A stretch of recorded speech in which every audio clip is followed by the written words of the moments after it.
tonight, what's happening over here? We got animals. It's like Animal Garage. What is happening? Well, Animal Garage. it's 7:45 p.m. so the shop is a little calmer, so the animals feel safe coming in and visiting with me while I sit and look in the factory assembly instruction manual for instructions on how to put together a Camaro. On how to assemble the RS headlight system. The difference though is we are using the Detroit Speed motors instead of the factory vacuum operated system, and I haven't found the picture yet. So yeah, that's the back of the car. I'm still looking. Oh, this takes time, so the kitty cats are staying warm. You know, animals are generally not allowed in the shop.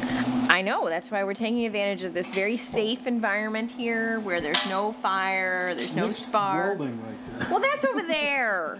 It's not right here. Nick's welding some exhaust tubing though. You should go see that. It's very pretty. Yeah, way to change the subject. Yeah. Well, normally we don't like animals to be ground upon or set on fire or anything like that. So we're very safe with our animals. Let's go see what Nick's doing. The very custom exhaust tailpipes. Yeah, so this is all MagnaFlow stuff, right?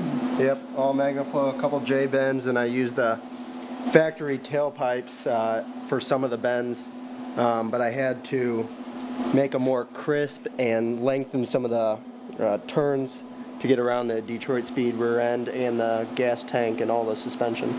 Right, because this car has a Curry 9 Plus, but a Detroit Speed Quadralink. And we showed you in a previous update that causes for some challenges. Very, very tight places. So the regular MagnaFlow kit basically falls right on the stock 68 or 9 Camaro. Yep, it's pretty close, yeah. But this one now... This one gives it plenty of room. Is any of this from the kit or all these custom pieces in the tailpipe section? This right here is part of the original. I cut it and made it more of a 90. Some of these pieces in here are U-bends, and then I incorporated like the down turn right there, and then a few of these pieces are part of the factory. I tried to reuse as much as I could, but like I said, I had to move a couple bends around to get around everything. And this has to look good because this car is headed for the MagnaFlow booth at SEMA. Yep, that's why I'm TIG welding it. Their truck outside. It's going to have a nice spot. So we want the MagnaFlow people to be happy with the work. And you use the V8TV TIG to stick all this together, huh? Yeah, the TIG has a little bit less of a heat pattern, and I can get a smaller bead so it looks more presentable than like a MIG welder. Well, it's looking good so far.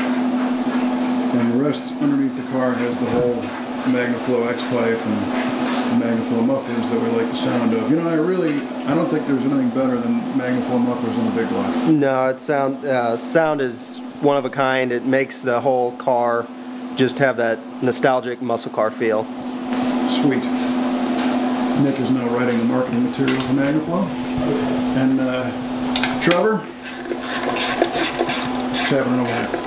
I just finished our initial valve adjustment after our first run here. We used some really cool ARP locking nuts on it.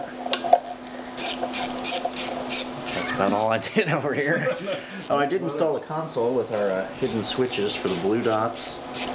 And some secret stuff. What was the other secret thing? It's secret?